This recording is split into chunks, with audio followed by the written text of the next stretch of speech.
Are you thinking of jumping into YouTube, but you're not sure if you have what it takes? I'm sorry to have to be the one to tell you this, but it is a lot harder than everyone makes it look. If you're a small content creator or thinking of becoming one, then this is the video for you. I decided to make this because I'm about 5 months into my own YouTube journey, and I have learned so much over the last 5 months, and I wanted to share it with you. I am an actual small channel, a small travel content creator. If you're anything like me, your homepage is just filled up with advice on content creation from people with upwards of 1 million subscribers. And while their advice is wonderful and has definitely helped get me where I am, I feel like there are some truths, some tricks to the trade that they're not sharing that I just wanted to come on here and share with any of you who are like me, looking for actual small channels, who are looking for real sustainable growth. I want to share what I've learned in the hopes that it helps anybody out there, one person. That would be good. I want to address the fact that I feel like there is a lot of advice out there that starts with how to grow as a small channel. One that I saw was, I started another brand new YouTube channel and I got up to 1 million subs to prove it's not luck. And while that kind of thumbnail and title looks so appealing, I obviously clicked on it and watched the whole thing. This particular channel in question ended up being about a product, and the channel was a lot of shorts that felt more like advertisements for the product, in which case it was like celebrating that this person had created a QVC home shopping type channel. And I don't think that's what most small channel content creators are looking to do. I think what we're looking to do is to grow a community, grow an audience, to make a connection. Hi, I'm Anna. I'm new to the YouTube platform and I'm creating content in the travel niche. Today, however, I want to talk to you about the realities of starting a channel on YouTube. There's so much noise out there right now around the topic of content creation on YouTube that, from my perspective, it kind of feels like its own religion. I grew up in a hyper religious community, and when I watch some of this content creation content, some of these guys remind me of old-time pastors. They've got kind of a cadence and a rhythm to how they talk, and they are just really selling the gospel of YouTube. And I'll be honest, it's captivating. It's hard not to get swept up in the possibilities of this platform and how much potential there is to grow. They like to throw out a lot of statistics and figures on how easy it is to grow on YouTube right now. And I think that a lot of brand new creators get wrapped up, caught up in those possibilities. We want to believe in the ideal universe that these creators are telling us about. There is a sense of idealism in the thought that you can just push record on your phone, record yourself doing or saying anything, upload it straight in the platform. Who needs to edit? And then wake up the next day to, whoa, 1,000 subscribers. And that's just not reality. That's not my reality. I don't know very many people that that's reality for. A lot of new channels that grow rapidly end up being under the leadership of creators who have multiple other channels, that this isn't their first time doing this. And they don't always share that right off the bat when they say, oh, look, I created a brand new channel and it hit 10,000 subscribers in 6 months. Yeah, but I mean, how much expertise did you already have? Were you learning editing software for the very first time? Did you already have a great camera setup? Did you already have professional lighting? Typically the answer is yes, but there is money, there is value into packaging the idea that you don't need any expertise, you don't need any effort at all. You can just point, shoot, upload a video to YouTube and you can grow. What we need to remember is that there is a whole business around content creation right now. A lot of those big creators who focus on content creation, they want to get you to sign up for something, whether it's a membership to a sound subscription or editing platform or their own course. They are trying to market their expertise to you. And in order to do that and to make it look like something you want, they've got to convince you that it's just so easy to do what they're doing. But the big rock that they don't want you to look under is the fact that our expectations are just so far from reality. There are all these statistics out there on what percentage of new YouTubers fail after they join, or what percentage of YouTubers don't even make it to the first year. But what I wonder is if a lot of YouTubers end up failing because they've bought into the gospel of video, the idea that it's just so easy to upload anything and your audience will grow overnight and you don't have to do anything to nourish it. When it comes to growth on this platform, I think that what we're all looking for is organic growth. What I mean by organic growth is slow, sustainable expansion. We don't want to rely on what I'm going to call outlier videos.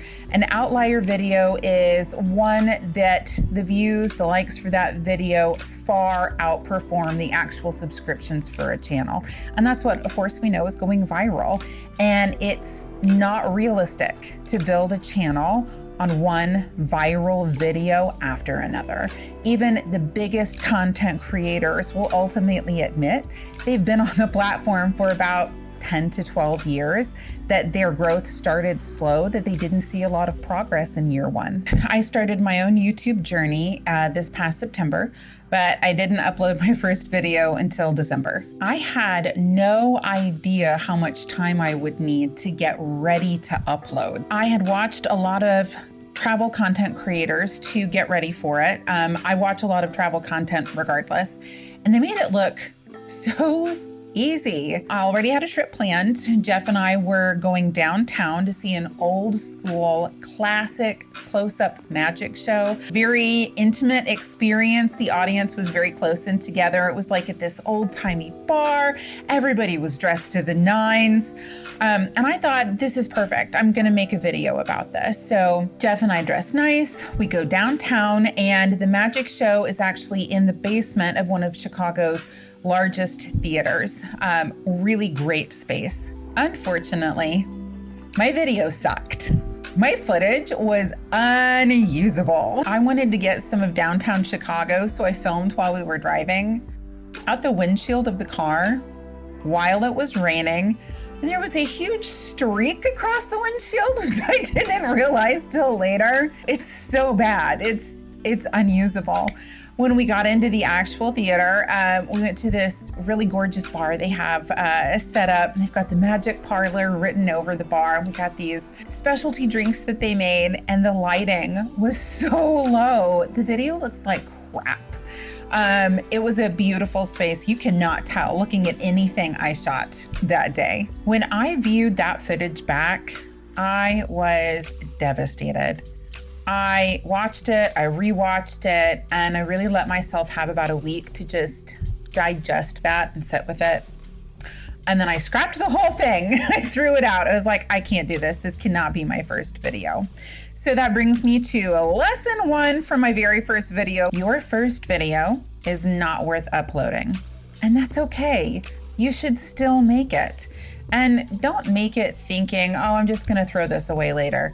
Make it really believing in yourself. Make it really believing, if this is awesome, I'm putting it on YouTube. But also, it's probably not going to be awesome and it'll never see the light of day, but you still need to do it. I want to encourage you to forgive yourself when you see how bad that first video is. I learned so much from that trip downtown. I learned about lighting and what I need. I learned about photo composition. I learned about holding the phone steady. I was not as good at it as I thought I was. I learned about how to take a nice slow panning shot of where I'm at without whipping my camera across it. And I also learned that Jeff cannot take a good photo of me to save his life. We could play photos I take of my boyfriend versus photos he takes of me at the professional level. To his credit, I think he would say it's because he loves me and he doesn't see that I have a bad side. and I do. But when I film with, for example, my teenage daughter, she says things to me like, Mom, you look like you're filming the nightly news, and not in the good way. You need somebody like that on your team. Your lessons will be your own. They will be unique to your journey. And the reality is, you simply cannot learn them until you go out there and do it yourself and give it 100%. That's how you discover where you are versus where you want to be. Now you have a map. You have an origin, you have a destination, but none of those things can exist until you film that first terrible video. Lesson number 2, I learned with my second video, which ended up being the first one I posted to my channel, and that is to shoot lots of B-roll. I'm talking more than you think you will need. For my second trip, I did a true crime tour in downtown Chicago, and I thought I was getting a lot of footage, and when I watched it back later, I barely had enough for 10 minutes. Like, what? What happened? I think this one has more to do with being self-conscious than anything else. I was very nervous pulling my phone out and filming all the time, and I just felt like everybody around me knew I was starting a YouTube channel, and they knew exactly what I was doing. And of course they didn't. That was all in my head. The reality is, at this point in time, pretty much everyone is filming all the time. I filmed this one particular thing where I'm talking to the camera. My daughter was filming me, and we were down on the Riverwalk right by the Chicago River, and I see this like corner and nobody is there and nobody is near it, and I'm like, this is perfect because I can kind of do my little monologue and it'll be fine. And I go over there and she starts filming and I say my piece, and by the time we're done filming, behind my daughter had formed a queue of, I don't know, 15 to 20 tourists who all wanted to take a photo right there because they thought I was just, out doing a thing. Oh, look, there, that is a cute spot to film. That's a cute spot to take a picture. It didn't occur to anybody I was trying to make a YouTube video. So that shooting lots of B-roll, it means getting out of your own head. Don't be afraid to take your phone out. Don't be afraid to film. Film everything. Film so much more than what you need, because there will be so many things that are unusable later and you'll wish you had more. Film it up to top to bottom. Film it left to right. Film it slowly. Film it quickly. Just again and again and again. Get so much B-roll. You'll thank me later. Most of the footage I took on that tour is from inside of the bus. If you go and watch my very first video, it was easy to film from the bus seat because nobody could really see me, and I just pressed my phone right up to the window.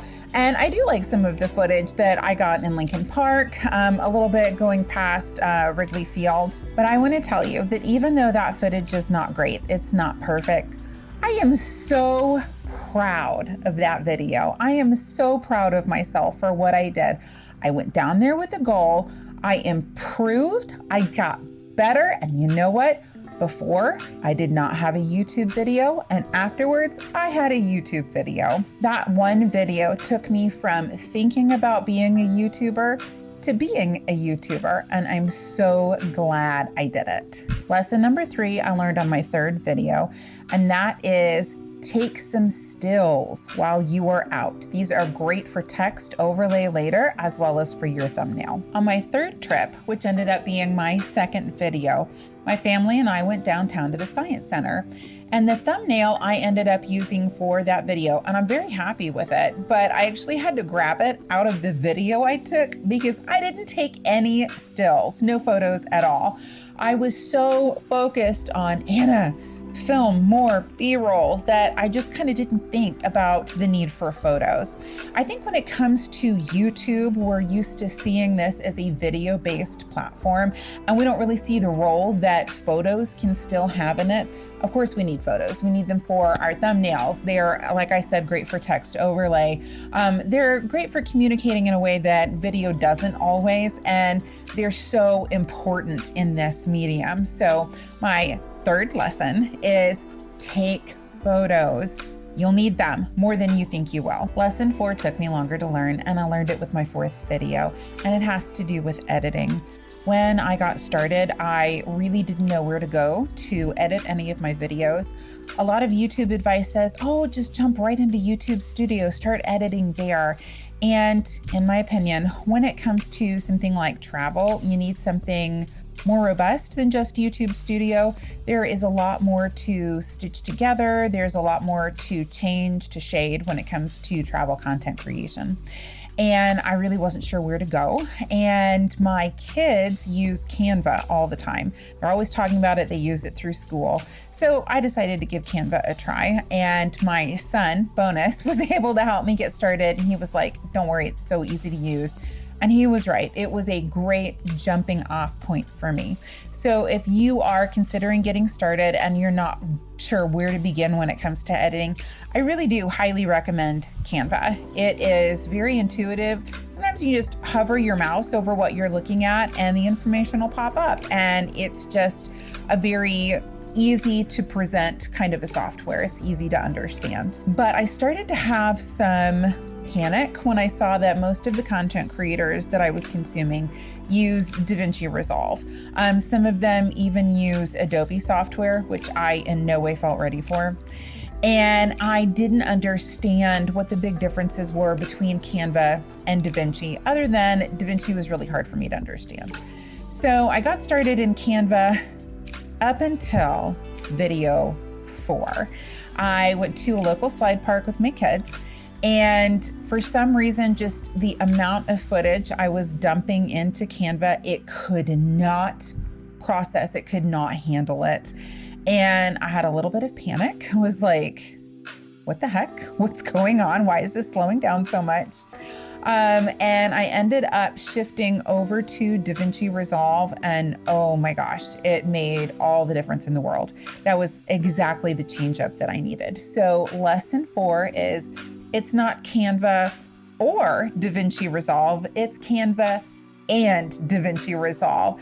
There is a lot of overlap between the two, between what they can do, but there's a lot more divergence. And since coming to that conclusion, I've realized that those same content creators that I felt nervous, like, oh, they're in DaVinci, should I be in DaVinci? They're also in Canva, and there are specific things you can do in Canva. And then you just port it over to DaVinci Resolve, and it makes it so much easier.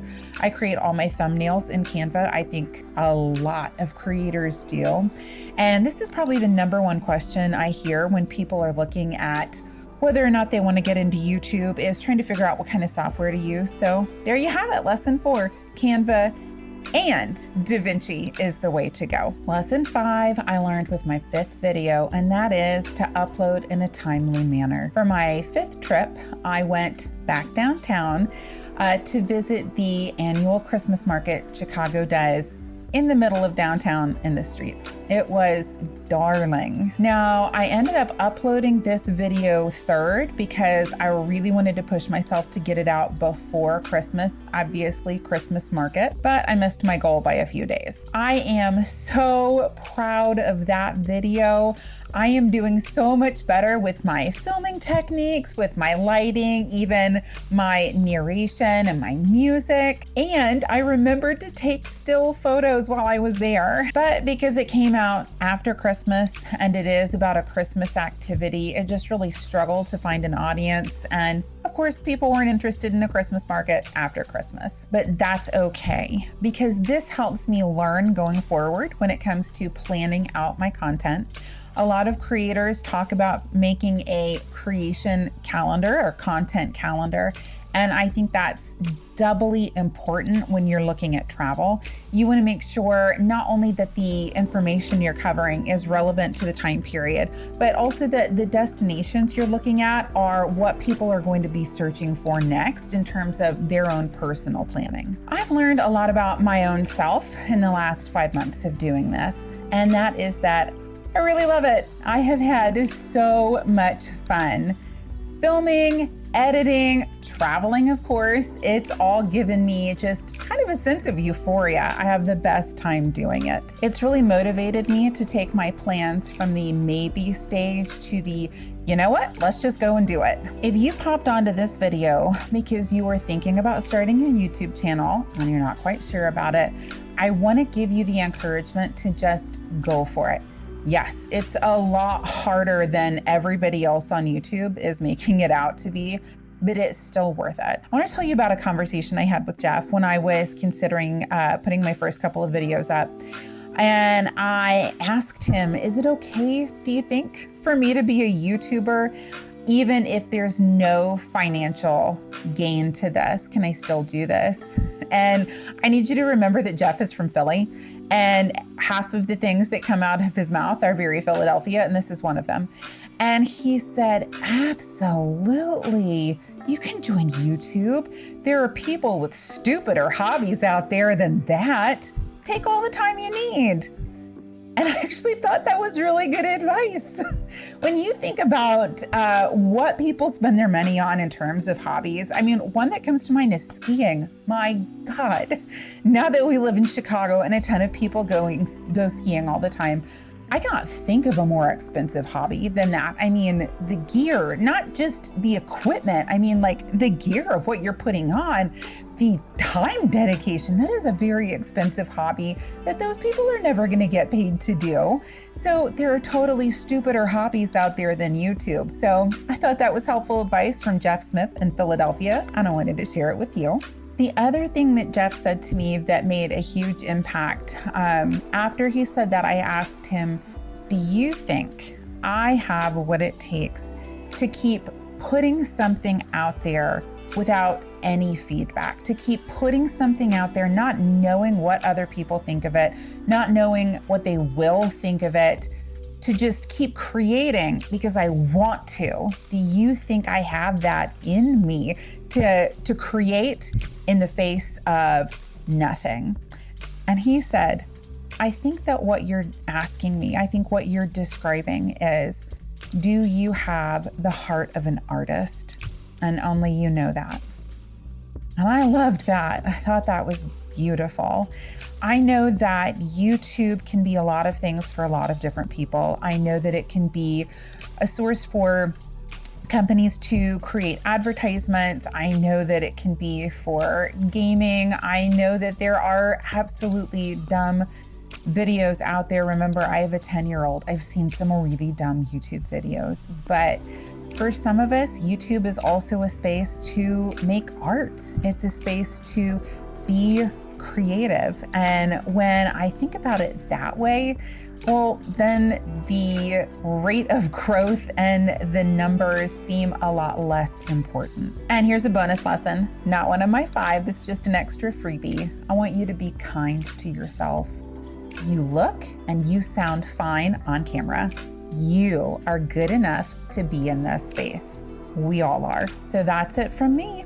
I wanted to make this video now because in another month, another 5 months, I'll have grown even more. I'll be completely different. I'll have learned completely different lessons, but these are the ones that are close to my heart right now. These are the ones that stick out the most to me, and I wanted to share them with you, sweet viewer, whoever you are, while I'm on this journey. I hope you'll stick around and check out my other videos, see those lessons I was talking about as I'm learning them.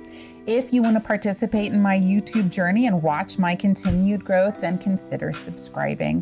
If you got any value out of today's video, then consider throwing me a like. And best of all, most helpful to me would be to add comments down below in the comment section. I would love to interact with any of you out there. I would love to get to know anybody who may be watching my videos, and I'd love to hear your advice. What's the best YouTube advice you've received? What's the best YouTube lesson you've had to learn, maybe as a small content creator, something you had to piece together yourself that you wish somebody had told you up front? If you've made it this far in the video and you're wanting to learn more about me, my background, what I'm doing on YouTube in the travel content creation, well, I made a whole video all about that just for you. I made it with my husband, Jeff, and you can watch that next. Thanks so much for being here.